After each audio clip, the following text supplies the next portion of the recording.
अस्सलाम वालेकुम। हमारी बातें में सुहेल, फ़हीम और शकील की तरफ से खुश आमदेद। आज हमारा दूसरा प्रोग्राम है और हम अपना ये सिलसिला इसी तरह अल्लाह ने चाहा तो जारी रखेंगे और मुख्तलिफ मौज़ूआत जो कि हम समझते हैं कि जिनके ऊपर गुफ्तगू होनी चाहिए है और जिनको पॉइंट आउट किया जाना चाहिए है, उसके ऊपर हम गुफ्तगू करेंगे। इससे कतई नज़र कि हमारी गुफ्तगू से कोई फ़र्क पड़ता है दुनिया को कि नहीं पड़ता, लेकिन फिर भी हमारा फ़र्ज़ है और हम समझते हैं कि हमें जो भी हम मुनासिब समझें हम कहें। तो हम इस नज़रिए के ऊपर चल रहे हैं। तो पिछला वाला जो था हमारा वो, आप जानते हैं कि गलतुल आम अल्फाज जो उर्दू में मौजूद हैं उनके ऊपर था।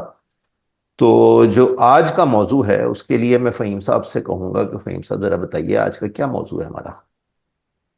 जी, आज का हमारा मौजू वो है जिससे कम से कम मैं बहुत तंग हूँ और मुझे पूरा यकीन है कि मेरे दोस्त मौलाना शकील साहब, मैं वाजे कर दूं कि मौलाना मैं इनको अपने उनके जुमला खसाइस की वजह से कहता हूँ, वरना अदरवाइज कोई उनकी, मेरा ख्याल है, मजहबी कारनामा कोई इतना बड़ा नहीं है जिसकी वजह से उनको मौलाना कहा जाए।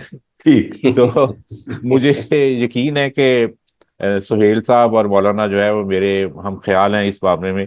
वो है नज्म ज़ब्त और पाबंदी ए वक्त, जिसका मेरा ख्याल है पाकिस्तान में कोई कॉन्सेप्ट नहीं है और जिसकी मिसालें हम गाहे बगाए अपने इर्द गिर्द हर वक्त देखते रहते हैं।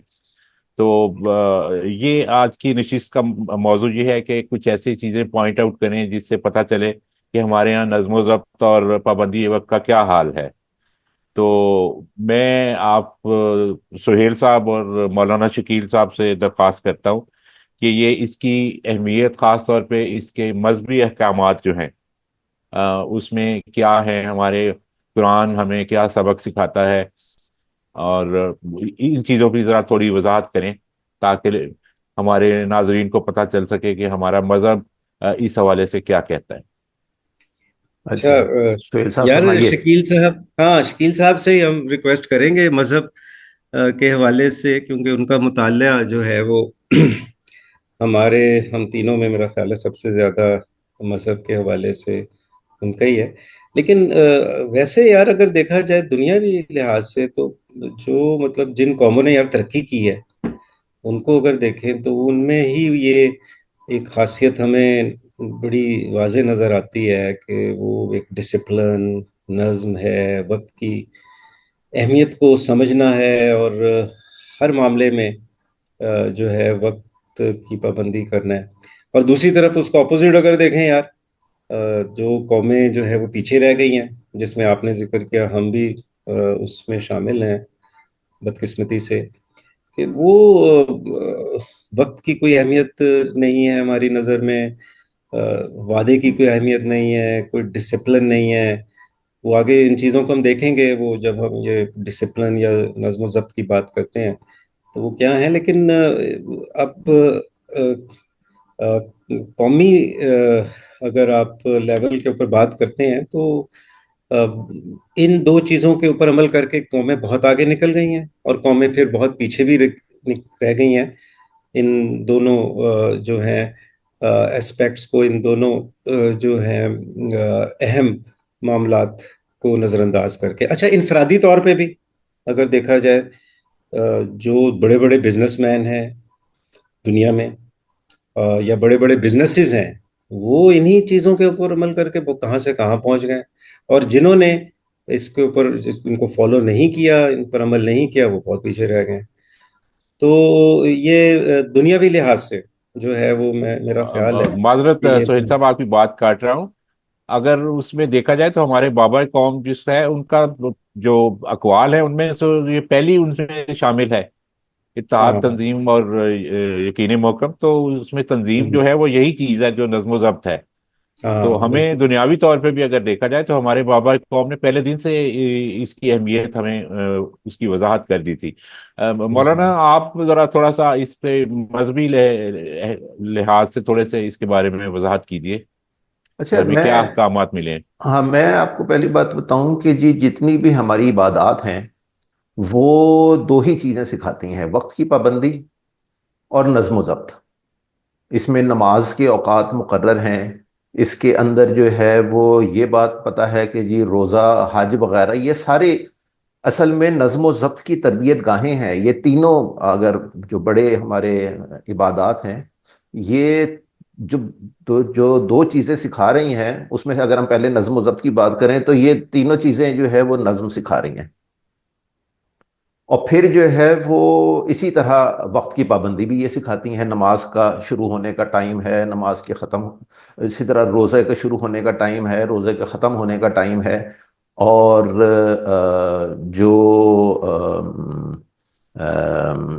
जब हज है तो अरफात में कब जाना है, तो कब वहाँ से निकलना है, ये सारे के सारे जो है ये वक्त की पाबंदी जो है वो सिखा रहे हैं।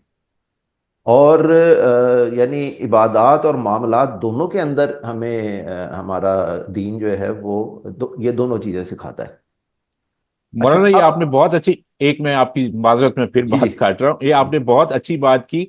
मेरा ख्याल है कि जो आप नमाज, रोजा और हज, इस सारी चीजों की मिसालें दे रहे हैं, ये अल्लाह ताला ने शायद इसलिए की कि इनकी बदौलत ये हमारे रोजमर्रा कल्चर और हमारी आदत का हिस्सा बन जाए, ये यस जो यस वस्फ है। यस। तो अनफॉर्चुनेटली, बदकिस्मती से, वो हिस्सा क्या बनना था, वो नमाज रोजा तो अलग, बाकी जो हम देखते हैं वो कहीं ये नजर नहीं आता, हमारे कल्चर का किसी तरह भी हिस्सा नहीं बन सका वो। जी हाँ, नहीं बन फरमा। सका, क्योंकि जो है वो हमने जो अनफॉर्चुनेटली दो बातें हुई मेरे मेरे नज़दीक। एक तो ये कि जो इबादात हैं उनको हमने मामलात से बिल्कुल अलग कर दिया। हमने कहा जी नमाज पढ़ेंगे, रोज़ा रखेंगे और ये होगा, तो बस इसका मामलात से कोई लेना देना नहीं। बिल्कुल। और दूसरी चीज़ जो है वो ये है कि जो मुसलमान हैं उनके यहाँ मेरे ख्याल में वक्त की एज सच अब कोई अहमियत रही नहीं है। अब लोग जो है ना कम वो पाकिस्तान। अनफॉर्चुनेटली मुसलमान जो है वो मरने के लिए पैदा होता है और वो जन्नत में जाने का मुंतजर रहता है। हम्म।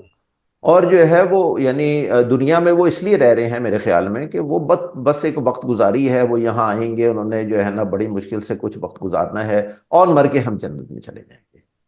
लेकिन इसी उसमें जन्नत की जाने के उसमें ख्वाहिश में या उसमें दौड़ में वो बाकी लोगों की जिंदगी जहन्नुम बना देते हैं। हाँ बिल्कुल, वो खुद ही जन्नत में जा बाकी सारों को जहन्नम में धकेलना चाहते हैं। हाँ, जी। तो वो तो मजहब हमारा जो है वो जैसे मैंने अर्ज किया वो तो तरबियत गाह है। हमारी इबादात और हमारे मामलात सारी तरबियत गाह है दोनों चीज़ों की। लेकिन अनफॉर्चुनेट है। चले, अब मेरा ख्याल है कि अगला इसका जो सेगमेंट है वो अपनी कुछ, हम अपने रोजमर्रा जिंदगी में इसकी कुछ जो है मिसालें और तजर्बात थोड़े से बयान कर दें।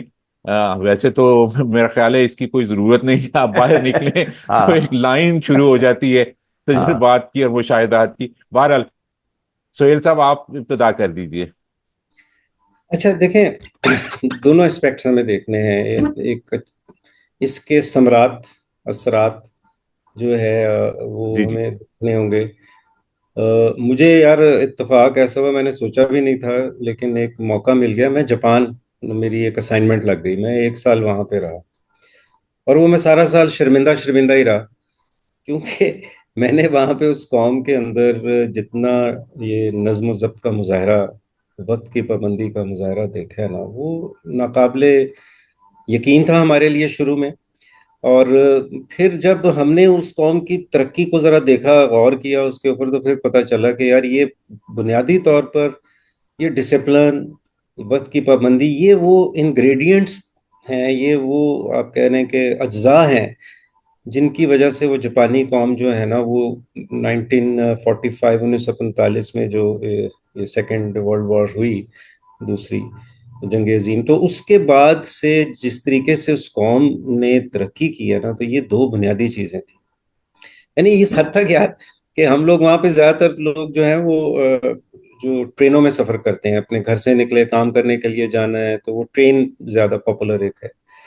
तो वहां पे एक मतलब एक एहसास ये हुआ कि आपने अपनी अगर घड़ी ठीक करनी है ना, तो आप ट्रेन के टाइम के साथ, ट्रेन का एक टाइम है जी 5:15 पे और 20 सेकंड पे आना है, तो वो उस टाइम पर ही आएगी, वो 20 सेकंड के ऊपर उसकी ब्रेक लगेगी और अपनी जगह पे वो खड़ी होगी। तो इस हद तक जो है वक्त की पाबंदी है। और हर सिर्फ इदारों के अंदर नहीं है, मतलब इदारों में, क्योंकि इदारे तो इंसान ही चला रहे होते हैं यार, तो वो हर इंडिविजुअल अगर कोई अपना वादा करेगा जी मुझे इतने बजे आपसे वहां मुलाकात करनी है, आप पहुंचे, तो वो वहां पे मौजूद होगा, पहुंच जाएगा। बल्कि उन्होंने एक अपना एक कौमी एक उन्होंने एक बनाया हुआ है, एक आप कह रहे हैं एक नारा कह लें या एक स्लोगन कह लें कि जी 5 मिनट्स अर्लियर, यानी कुछ भी काम करना है, कोई भी कहीं पहुंचना है, कोई वादा पूरा करना है, कुछ भी करना है, 5 मिनट्स अर्लियर, 5 मिनट पहले उन्होंने वो काम जो वो उस एक्टिविटी को स्टार्ट कर देना है, अपने वादे के मुताबिक वो वहां पे उन्होंने पहुंच जाना है। मैंने कहीं और फिर पढ़ा था सुहेल साहब कि जी एक दफा जापान में कोई ट्रेन कुछ शायद सेकंड लेट हो गई थी, तो उसके जब वो पहुंची अपने उस पे, तो ड्राइवर ने वहां उतर के सारे पैसेंजर से फर्दन फर्दन माजरत की बिल्कुल कि बिल्कुल, माजरत कीजिए, बिल्कुल ऐसे। आपकी, मैं जो है वो आपको कोई 15-20 सेकंड या जितने भी थे वो मैं लेट हो गया, तो मैं आप सबसे माजरत खाऊं। और जो रेलवे की वजारत थी फिर उन्होंने भी उसको पब्लिश भी किया, और इस तरह का यानी हर एक से माफी मांगी उन्होंने। ऐसे ही है, ऐसे ही है। तो इंतहा अगर आपने देखनी है वक्त की पाबंदी, तो आपको जापानियों में नजर आ जाएगी। और इसी तरह डिसिप्लिन है, हर चीज का उन्होंने एक प्रोटोकॉल बनाया है और उस पर अमल करना है।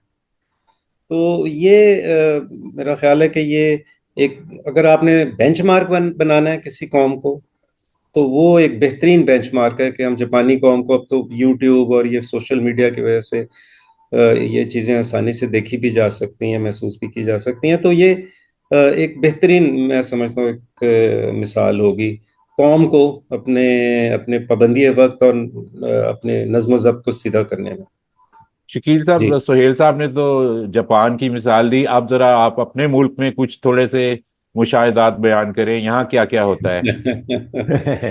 यहाँ पे तो मैंने ये देखा कि देखिए जो नज्म ज़ब्त है मेरे नज़दीक जो है ये है इज्तिमाइयत की एक निशानी है। और अनफॉर्चुनेटली हमारे यहाँ इज्तिमाइयत जो है वो रह गई है जल्द से जुलूसों तक और मुजाहिरों तक।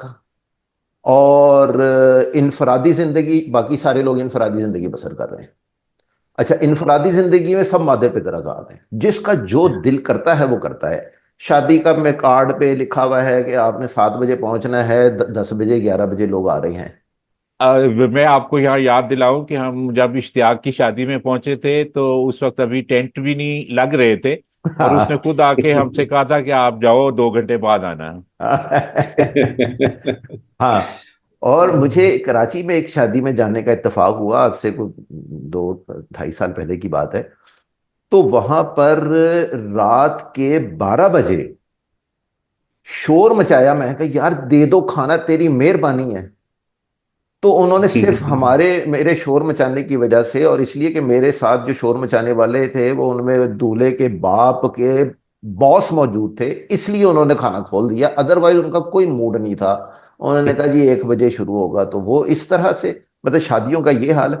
फिर जो है वो आप किसी से कहें कि यार वो कल खास तौर पे ये जो मजदूर तबका और ये जो ठेकेदार लोग, ये तो इनके यहाँ तो वक्त का कोई तस्वुर ही नहीं है। वो कहेगा कि मैं कल आऊंगा, तो वो कल पता नहीं कल आएगी, परसों आएगी, तरसों आएगी, महीने के बाद आएगी। सुबह का है तो शाम को आएगा। तो वो बिल्कुल मादे पिदर आजाद है। हमारी कौम जो है, मेरे मेरे नज़दीक जो है ना वो ये है। और फिर ये कि जो हमारे एक और बात भी है कि हमारे उलमा कराम ये भी नहीं सिखाते कि मुल्की कवानीन जो है उनका एहतराम भी कोई इसका उसका दीन से कोई लेना देना है। वो ये नहीं बताते। वो कहते हैं नहीं, मुल्क के कवानीन काफिरों के बनाए हुए हैं। तो असल जो है ना वो सिर्फ जो दो चार हैं, हाथ काट दो तो फांसी दे दो, तो जो है ना वो कोड़े लगा दो, बस ये है। और इसके अलावा कोई कानून नहीं है। तो हमारे मुल्क का तो मतलब मेरा ख्याल है जो बाकी दीगर ममालिक हैं, यानी प्रोबेबली या यूएई है या सऊदी अरब है या मलेशिया वगैरह, यहाँ मेरे ख्याल है हालात बेहतर होंगे। पाकिस्तान के हालात जो है वो सबसे ज़्यादा बुरे हैं मेरे ख्याल है मुसलमान ममालिक में। मेरा मेरा मेरी जाती राय ये है। खैर पूरे मुसलमान मुल्कों में तो हमारा तजर्बा नहीं है, लेकिन खार मेरी जिंदगी क्योंकि काफी जो है वो गल्फ में गुजरी है, तो मैं थोड़े से अपने तजर्बात भी बयान कर देता हूँ। वो खास तौर पे चले मैं सफर के लिहाज से बयान करता हूँ। पाकिस्तान में मैं सऊदी अरब में ज्यादा रहा, यूएई में भी काफी अर्सा रहा। तो हमें जब हम छुट्टी पे आते थे, साल के साल शुरू में आते थे, तो हमें जो ही हम पीआईए के काउंटर पे पहुंचते थे, हम अपनी उसकी पाकिस्तान की मोहब्बत में हमेशा जो है वो पीआईए पे सफर करने को तरजीह देते थे। तो जो ही हम पीआईए के काउंटर पहुंचते थे, वहीं से हम पाकिस्तान में एंटर हो जाते थे, क्योंकि ठीक। हमें जो है वो हमारी, दरअसल मेरा ख्याल है कि हमारी तरबियत ही इस तरह की गई है कि हमें बचपन से यही सिखाया गया है कि जो बढ़ के थाम ले मीना उसी का है। तो बस आपने सबसे पहले आगे जाना है, किसी तरह कोई इधर से जाए कोई उधर से जाए, एक वो जो काउंटर है उस पे चारों तरफ से लोग, चारों ने पासपोर्ट आगे उस पे अपने हाथ से किए हुए हैं। तो वो जो है उसमें फिर सामान, और वो मुझे मालूम नहीं कि, पता नहीं, शायद पाकिस्तानियों के रिश्तेदार पूरी दुनिया से ज्यादा हैं, क्योंकि जितना सामान पाकिस्तानियों के पास होता है शायद किसी और के पास हो। फिर वह हर दफा, और हर, जब आप टिकट लेते हैं आपको पता है भाई कि आपका अलाउड सामान इतना वजन है, आपने वो लेके जाना है। मैंने कोई फैमिली अल्हम्दुलिल्लाह नहीं देखी जो अपने उस मुकर्ररा सामान के अंदर जो है वो लेके आए, फिर उस पर बहस और ये और वो, फिर उसको दूसरे जराये का इस्तेमाल वगैरह वगैरह। फिर उसके बाद जब आप प्लेन में आते हैं, तो खास तौर पे पीआईए के प्लेन में आते हैं, तो आप खैर पाकिस्तान जैसे मैंने अर्ज की पहले ही आप दाखिल हो चुके होते हैं, तो वहां तो फिजिकली आप पाकिस्तान में दाखिल हो जाते हैं। वो धक्कम पेल, कोई इधर और कोई उधर, वो जो सामान ऊपर रखना है उस पे हो रहा है, कोई सीटों पे झगड़ा हो रहा है, कोई फलां हो रहा है, हालांकि सीट नंबर असाइन होते हैं, उसमें कोई ऐसा नहीं है। और खास तौर पे जब प्लेन जो है वो लैंड करने वाला होता है, तब एक बहुत ही दिलचस्प वाकयात नजर आते हैं। प्लेन अभी हवा में है, पैसेंजर उठ के खड़े हो गए हैं कि वो मैं पहले उतरूंगा, मेरा सामान पहले निकालूंगा। खैर अब इस पे काफी सख्ती हुई है, तो आप कम से कम वो उठने नहीं देते जब तक प्लेन जो है वो टच डाउन ना कर ले। टच डाउन के बाद फिर जो है वो मुसाफिर खड़े हो जाते हैं, हालांकि सबने वही उतरना है, जहाज ने किसी को छोड़ के नहीं वहां पे जा चले जाना, सबने वहां पे उतर के ही उस पे उतरना है। और वहां पे धक्कम पेल और ये सारा। अच्छा, मैं मजे की बात बताऊं, मुझे इसमें जो है वो ये मानने में कोई आर नहीं है कि मैं खुद भी तकरीबन, खैर वो उतना बुरा शायद नहीं करता, लेकिन मैं खुद भी, मेरे तरबियत भी ऐसे ही हुई है कि मैं भी कोशिश करता हूँ कि यार जल्दी से जल्दी बाहर निकल के और चला, क्योंकि हमारी तरबियत इस तरह हुई हुई है कि हमें यही सिखाया गया है कि बस आपने पहले उस पे आ जाना है। और मजे की बात यह है कि लाहौर एयरपोर्ट जहाँ पे हम आते हैं, आप पहले इमिग्रेशन काउंटर तक पहुंच भी जाएं, तो अल्हम्दुलिल्लाह कभी आपका सामान जो है वो 1 घंटे 1.5 घंटे से पहले नहीं आया। और वो भी आपके, अगर आप 2 पीसेज हैं तो कभी इकट्ठे नहीं होंगे। हम्म। ये हमेशा यही होता है। इसके अलावा वो सड़क पे आप चले जाएं, वहां तो आपको कहते हैं कि अगर किसी आपका किसी कौम का नज्म ज़ब्त देखना है तो उसकी ट्रैफिक देख लें। तो अपनी ट्रैफिक देख लें, तो इसके बाद मेरा ख्याल है कोई मजीद किसी तबसरे की जरूरत नहीं है। बात सही है। तो सुहेल साहब फिर क्या करें हम, मतलब आपके ख्याल में क्या, अब कैसे जो है ना वैसे ही चलने दें इसको? नहीं, ऐसे तो देखें, चलने देंगे तो फिर हम पीछे हैं और मजीद पीछे रह जाएंगे। ऐसे तो नहीं हम नहीं चलने को अफोर्ड कर सकते हैं हम। हमारे लिए कुछ करना पड़ेगा।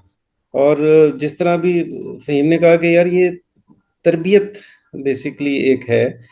अगर तरबियत ठीक हो कौम की, तो और इनफरादी तौर पर, तो इसमें इम्प्रूवमेंट होगी। देखें, बदसुकूनी है, बेचैनी, इससे क्या होता, क्या रिजल्ट क्या निकलता है? रिजल्ट ये है कि अगर डिसिप्लिन नहीं है, हम वक्त की पाबंदी नहीं हो रही, तो उसमें आपको इंतजार की कोफ्त भी उठाना पड़ रही है। ठीक है, अभी शादी ब्याह का जिक्र हुआ, उसमें बुजुर्ग भी होते हैं, वो उनको भी तकलीफ हो रही है। ठीक है, तो बाकी मामलात जो हैं उसमें वक्त ज़ाया हो रहा है लोगों का, बार बार चक्कर लगाने पड़ रहे हैं। जो दफ्तर में लोग काम करते हैं, अगर वो किसी जगह उलझ जाएं, फंस जाएं, उनको कहीं जाना पड़ जाए, अदालतों में देखें आप क्या होता है। आराम से वो आप जाते हैं तो आराम से अगली डेट पड़ गई है जी, जज साहब नहीं आया, रजिस्ट्रार नहीं आया, फलाना शख्स नहीं आया, वकील जो है उसको खांसी आ गई है, छींक आ गई है। तो इसका फायदा ही फायदा है। मतलब अगर आप वक्त की पाबंदी ही को ही फॉलो कर लें सिर्फ, तो वो ऑटोमेटिकली आपके बहुत सारे मसले जो हैं वो आसान हो जाएंगे। आपकी जिंदगी में एक सुकून आ जाएगा, इत्मीनान आ जाएगा, आपका वक्त ज़ाया नहीं होगा। आप उस वक्त को किसी और बेहतर किसी मशगले में इस्तेमाल कर सकते हैं। तो इसके लिए तरबियत, और तरबियत के लिए वही जो हम पहले भी यार बात कर रहे थे कि अब तो तरबियत आसान हो गई है। इस सोशल मीडिया को यूज कर किया जा सकता है, टेलीविजन है उसके, उसको मीडिया को यूज किया जा सकता है। तालीम बालगा का लफ्ज तो काफी अरसे से है, लेकिन उसके ऊपर काम किया जा सकता है, क्योंकि आबे का आवा जब बिगड़ा हुआ है तो आपको हर लेवल के ऊपर काम करना है। आपने ना सिर्फ ये छोटे बच्चों के ऊपर काम करना है, बड़ों के ऊपर भी काम करना पड़ेगा। और उसके समरात जो हैं वो लोगों को बताने पड़ेंगे कि इसके फवायद हैं। हमारा मुल्क तरक्की करेगा, हमारे लोग जो हैं वो खुशहाल होंगे, उनकी जिंदगियों में सुकून होगा, आसानी होगी, बेचैनी कम होगी। हमारे पता नहीं जो हार्मोन्स, जो नेगेटिव हार्मोन्स होते हैं, पता नहीं इनको क्या कहते हैं, वो डॉक्टर नहीं हम तीनों में, लेकिन वो उनके लेवल्स जो हैं वो बढ़ जाते हैं इन्हीं वजूहात की बिना के ऊपर के जी किसी ने अपना वादा पूरा नहीं किया, कहीं आप पहुंच गए वो बंदा नहीं आया। तो ये मेरा ख्याल है कि बहुत आसानी से स्कूल लेवल के ऊपर, ग्रास रूट लेवल के ऊपर, सोशल मीडिया जो है उसको इस्तेमाल करके जो है वो हम इस आस्ता आस्ता, ऑब्वियसली वक्त तो लगेगा क्योंकि बहुत ज्यादा बिगाड़ आया हुआ है, लेकिन चीज ठीक हो सकती है मेरे ख्याल मैं में। समझता हूँ कि सुहेल जो आपने सोल्यूशन बताया, खैर वो तो बुनियादी एक वो है कि हमारी तरबियत होनी चाहिए। इसके साथ साथ अगर कानून और उसके जो हमारे उसके वो हैं उनकी अमलदारी अगर यकीनी बनाई जाए तो वो भी एक काफ़ी है। क्योंकि जो दूसरी कौमें हैं शायद इंसान का ख़मीर एक ही उससे उठा हुआ है, सारे सब में वो खूबियाँ खामियां होती हैं। लेकिन यहाँ हमारे यहाँ क्योंकि कानून नहीं है, उसकी अमलदारी नहीं है, तो बहुत से लोग जो है वो इस तरह वो चीज़ें अगर मैं मिसाल के तौर पे एक लाइन में खड़ा हूं और मुझे पता है मेरी बारी आ जानी है, तो मैं शायद इंतजार कर लूं। लेकिन अगर मुझे ये पता है कि वो पीछे से आके वो किसी ने अपना वो करके और अपना काम करा लेना है या किसी को कह खिलवा के, तो फिर शायद मैं भी वो कोशिश करूंगा कि मैं भी कोई वहां पे अपना जोर जबरदस्ती चला लूं। शकील साहब, आपका नहीं, इसके बारे में क्या ख्याल है? बिफोर शकील साहब, मैं आपको एग्जांपल दूं कि अभी पिछले दिनों हमारे घर एक खत आया, एक कागज आया, वो देके गया जो कोरियर का बंदा है, और वो था एक चलान था ट्रैफिक का। ठीक है, ई चलान था, उसने प्रिंट करके हमें भेजा इदारे ने, पुलिस डिपार्टमेंट ने, ट्रैफिक पुलिस वालों ने। और उसमें वो 300 रुपए का था, बड़ी अमाउंट नहीं थी लेकिन 300 रुपए का था। और वो क्या था कि जी आप ना ये इशारे के सामने, चूंकि वो लाइनें लगी होती हैं, अपने लेन में आपने रहना, तो आपका एक पहिया थोड़ा सा वो लेन के ऊपर था। तो वो जनाब जब आया तो वो, हम घर में 3 लोग चलाते हैं गाड़ी, तो हमने कहा यार ये कौन था, किसने कर दिया, ये नहीं होना चाहिए, ये तो फिर नुकसान भी हो गया है। और तो वो सारे कॉन्शियस हो गए घर वाले। ठीक है, अच्छा फिर एक और आया जो दूसरी गाड़ी का आया। हमने कहा यार ये बिल्कुल, ये हमें हैबिचुअल हैं हम लोग, तो इसको अब ठीक होना बड़ा जरूरी है। ये तो एक मतलब नुकसान भी हो रहा है डेफिनेटली। ठीक है, और वो पॉइंट्स का भी कुछ चक्कर होता है उसमें, आपके पॉइंट्स जो है वो नेगेटिव काउंट करना शुरू कर देते हैं। तो आप बिल्कुल ठीक कह रहे हैं, कानून जो है ना वो हमें सीधा बिल्कुल कर सकता है। जी शकील साहब। हाँ, आप ही की बात से मैं ये मुझे समझ आई कि मैंने ये अपनी प्रोफेशनल लाइफ में देखा है कि वो सजा जिसका ताल्लुक पैसे से हो वो सबसे ज्यादा तकलीफ देती है इंसान को। ठीक है, बाकी ये है कि उसको वार्निंग जारी हम्म, कर दो, उसको बुरा भला कह दो, उसको ये कर दो, इसकी कोई हैसियत नहीं है हमारे यहाँ। तो हम्म, इसका मतलब ये है कि हर लेवल के ऊपर, चाहे वो स्कूल में जाते हुए है, कॉलेज में, दफ्तर में, या किसी और जगह मुलाकात के लिए शायद, तो हर जगह पे जो है वो एक फाइन जो है वो लागू होना चाहिए। और वो जब तक लागू नहीं होगा उस वक्त तक लोग जो है वो वक्त की पाबंदी नहीं करेंगे। हम जो है वो अब अनफॉर्चुनेटली डंडे पे आ चुके हुए हैं, मतलब हमारा इलाज ही डंडा है, और हम समझाने वाली उससे गुजर गए हैं। वो हम्म, और समझाने वाला कोई है भी नहीं। मतलब हम ये तीन जी बैठे जी। हुए हैं तो कितने इस तरह के लोग बैठ के इस तरह बातें करते हैं, तो वो है भी नहीं। मस्जिद के मिंबर पे से जो है ना ये बातें होनी चाहिए हर जुमे को, इस तरह की बातें होनी, लेकिन नहीं होती ना और नहीं होंगी। हम्म। तो मेरा ख्याल है हम्म, कि इसका हल सिर्फ ये है, जो अभी सुहेल साहब ने जो मिसाल दी है ना बड़ी अच्छी है, कि जी इसको हम एक एक फाइन लगाएं हर जगह पे ऊपर, जहां पे लग सकता है कम से कम।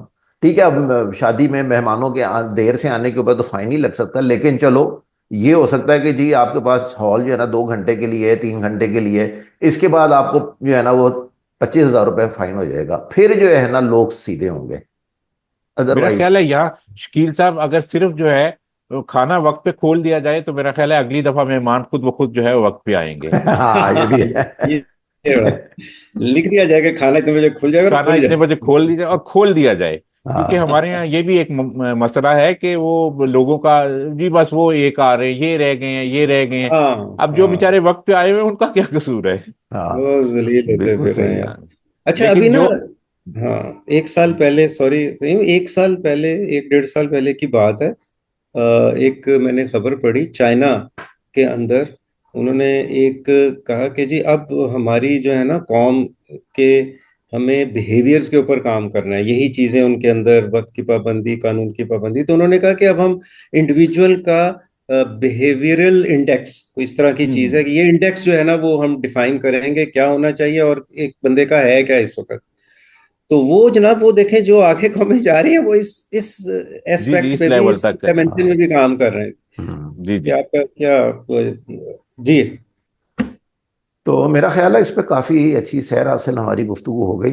तो और इसका लुबे लुबाब ये निकला है कि वक्त की पाबंदी और नज्म व ज़ब्त जब तक नहीं आएगा, हम कभी भी क़यामत तक हम आगे नहीं जा सकेंगे। अगर हमने वाकई आगे जाना है तो हमें इन दोनों चीज़ एस्पेक्ट्स के ऊपर जो है वो बड़ी जान फिशानी के साथ अमल करना होगा। तो बेशक। आखिर में फ़हीम साहब आपका और सोहेल मुस्तफ़ा साहब आपका बहुत बहुत शुक्रिया। और अगले प्रोग्राम में फिर हमारी इंशाल्लाह मुलाकात होगी। तो उस वक्त तक के लिए खुदा हाफिज।